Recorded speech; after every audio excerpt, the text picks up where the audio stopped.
Welcome back to my channel. I hope তোমরা সবাই ভালো আছো। তো সবাইকেই ফার্স্টে বলি শুভ শারদীয়ার প্রীতি শুভেচ্ছা। তোমরা অনেক ভালো থেকো, খুব ভালো করে পুজো কাটাও। তো আজকে আমি ভিডিওটা করতে চলেছি কর্মসংস্থান পেপারের ওপরে, কারণ কর্মসংস্থান পেপারে যে গুরুত্বপূর্ণ খবরটা দিয়েছে, তো সেটাই তোমাদের সাথে শেয়ার করছি। এবং অনেকদিন ক্লাস গ্যাপ করে গেছে আমি জানি, তো সেটা আমি চেষ্টা করছি পুজোর মধ্যে যদি ঠিকঠাক করা যায়। ঠিক আছে, তো যাই হোক, বেশি কথা বলবো না, আগে কর্মসংস্থান পত্রিকার ফ্রন্ট পেজটা তোমাদের একটু দেখিয়ে নেব।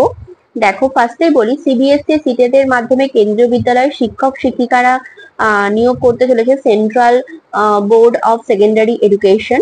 তো তোমরা এখানে একটু দেখতে পারো, যারা সিটেট দেওয়ার ইচ্ছা তারা দিতে পারো।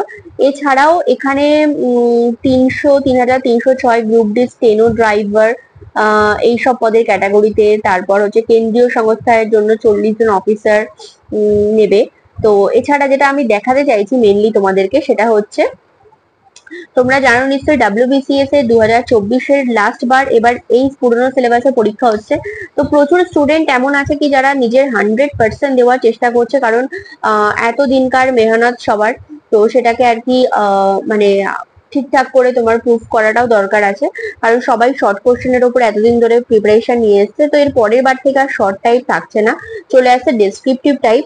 তো তাই জন্যই হচ্ছে এবার লাস্ট বার এবং এবং সবাই খুব ভালো করে প্রিপারেশন নিচ্ছে আমি যেটুকুনি দেখলাম। তো যাই হোক, সাধারণ জ্ঞানের এখানে একটা সেকশন দেওয়া আছে, কারেন্ট অ্যাফেয়ার্স সব পরীক্ষার জন্যই খুব গুরুত্বপূর্ণ। সাধারণ বিজ্ঞান, ইতিহাস, ভূগোল, অর্থনীতি, সাম্প্রতিক ঘটনা এবং খেলাধুলা ইত্যাদিতে দেওয়া আছে, তোমরা এখান থেকে একটু দেখে নিও। সামনে যে কটা পরীক্ষা আছে তার থেকে এখান থেকে কোশ্চেন দিতেই পারে, ঠিক আছে, না দেওয়ার কিছু নেই। ক্লার্কশিপ পরীক্ষার একটা সেট এখানে তৈরি করে দিয়েছেন ইনি। তো ক্লার্কশিপ পরীক্ষার সেট হবে 16 এবং 17 নভেম্বর, যে দুটি পার্টে পরীক্ষা হবে। তো তোমরা এখান থেকে এই যে প্রশ্নপত্রটা আছে এটা কিন্তু প্র্যাকটিস করে নিতেই পারো, খুব সুন্দর করে ইনি দেখিয়ে দিয়েছেন। এরপর যে খবরটার দিকে আমি নজর রাখতে চলেছি এবং যেটা দেখানোর জন্যই আজকে ভিডিওটা করা, সেটা হচ্ছে, দেখো, এবছর ডাব্লিউবিসিএস পরীক্ষার সিলেবাস বদল হবে কি? প্রথমেই বলে রাখি, সিলেবাস বদল হচ্ছে না। আর 2025 সাল থেকে নতুন সিলেবাসে মানে পরীক্ষা হচ্ছে। তো সেই সিলেবাসটা মোটামুটি আনুমানিক ভাবে, মানে এখনো পরিবর্তিত সিলেবাস প্রকাশ করেনি, কিন্তু যে প্রস্তাবিত সিলেবাস তৈরি হয়েছে সেটা দেওয়া হয়েছে এখানে, ঠিক আছে। তো সিলেবাসটা তোমরা সুন্দর করে একবার দেখে নিও, স্ক্রিনশট নিয়ে নিও দরকার হয়, যারা আর কি তোমার হচ্ছে পড়তে এখান থেকে পড়ে নিতে চাইছো। অনেকটাই কিন্তু ইউপিএসসি ধারে চলে আসছে, ঠিক আছে। আচ্ছা, আর একটা কথা, 2024 সালে ডাব্লিউবিসিএস প্রি পরীক্ষা কি 15 ডিসেম্বর হবে? তো লেখা আছে কিন্তু বিজ্ঞপ্তি শীঘ্রই বেরোবে এবং পরীক্ষা কিন্তু 15 ডিসেম্বরই হবে, অর্থাৎ আজকে অক্টোবরের হচ্ছে 9 তারিখ, 9 তারিখ না 8 তারিখ, এবং পরীক্ষা যদি ডিসেম্বরে হয় তাহলে মাত্র আর মানে 2 মাস টাইম আছে ধরো। তো এরকম প্রিপারেশনটা সেইভাবে নিতে হচ্ছে।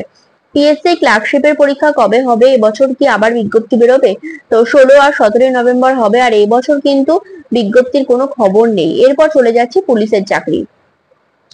পশ্চিমবঙ্গ পুলিশ ও কলকাতা পুলিশের কনস্টেবল পদের পরীক্ষা কবে হবে? পরীক্ষার তারিখ ঠিক হয়নি, সম্ভবত পরীক্ষা নভেম্বর ডিসেম্বরে হতে পারে। আচ্ছা, রাজ্য পুলিশের সাব ইন্সপেক্টর পদের প্রিলি পরীক্ষা কবে হবে? এখনো তারিখ ঠিক হয়নি, পরীক্ষা কিন্তু অলরেডি মানে অ্যাপ্লিকেশন জমা পড়ে গেছে, কিন্তু এখনো তারিখ ঠিক করতে পারছে না। মুখ্যমন্ত্রী ঘোষণা করেছিলেন পুলিশে প্রায় 12,000 শূন্য পদে বিজ্ঞপ্তি বেরোবে পুজোর আগে, এখনো বেরোয়নি, কবে বেরোবে? তো বলছে তবে খুব শিগগিরই বেরোবে, বেরোনোর কথা ছিল, তো নতুন করে দরখাস্ত নেওয়া শুরু হবে। আচ্ছা, সিটেট এর কথা তো আমি বললাম, তোমরা এখান থেকে দেখে নিও সিটেট এর পরীক্ষাটা। এছাড়া আছে রেলে চাকরি। দেখো, মাধ্যমিক উচ্চ মাধ্যমিক যোগ্যতায় কলকাতা রেলওয়ে রিক্রুটমেন্ট বোর্ডের এনটিপিসি ক্যাটাগরিতে দুটি দরখাস্ত করেছি, কোনো অসুবিধা হবে কি? লিখেছে না, অসুবিধা হবে না। ভোকেশনাল শাখায় উচ্চ মাধ্যমিক পাশের রেলের এনটিপিসির জন্য দরখাস্ত করতে পারবে? তো লিখেছে না। রেলের এনটিপিসি ক্যাটাগরি পরীক্ষা কবে হবে? এখনো পরীক্ষার তারিখ ঠিক হয়নি, পরীক্ষা আগামী বছর ফেব্রুয়ারি মার্চের পর হওয়ার সম্ভাবনা আছে। এরপরে রেলওয়ে প্রোটেকশন ফোর্সের কনস্টেবল ও সাব ইন্সপেক্টর পদে পরীক্ষা কবে হবে? এখনো কিন্তু তারিখ ঠিক হয়নি, ঠিক আছে। তো রাজ্য কেন্দ্রীয় সরকারের কোন পরীক্ষা কবে হবে তোমরা এখান থেকে একটু দেখে নিও, মোটামুটি দেওয়া আছে। আর এখানে দেওয়া আছে রাজ্য কেন্দ্রীয় সরকারের যেসব পদে এখনো দরখাস্ত করতে পারবে, তো এটাও তোমরা দেখে নিও। ঠিক আছে, তো এই হচ্ছে আজকের ভিডিওর মূল বিষয়বস্তু ছিল। দেখো, প্রস্তাবিত সিলেবাস এখনো বেরোয়নি, কিন্তু মোটামুটি যেটা দেওয়া আছে, গ্যাজেটে প্রকাশিত হয়েছিল, মানে একটা প্রস্তাবিত সিলেবাস দেওয়া হয়েছে, কিন্তু মানে ওই পিএসসির তরফ থেকে এখনো কোনো রকম নোটিফিকেশন আসেনি। ঠিক আছে, তো তোমরা মোটামুটি ধরে রাখো যে পরীক্ষা কিন্তু 15ই ডিসেম্বরই হচ্ছে, সেইভাবেই প্রস্তুতি নাও। তো ভিডিওটা আজকের মতো আমি এখানেই এন্ড করছি। দেখা হচ্ছে নেক্সট ভিডিওতে। ততক্ষণ বিষয়ে ভালো থেকো, সুস্থ থেকো এবং সাবধানে থেকো।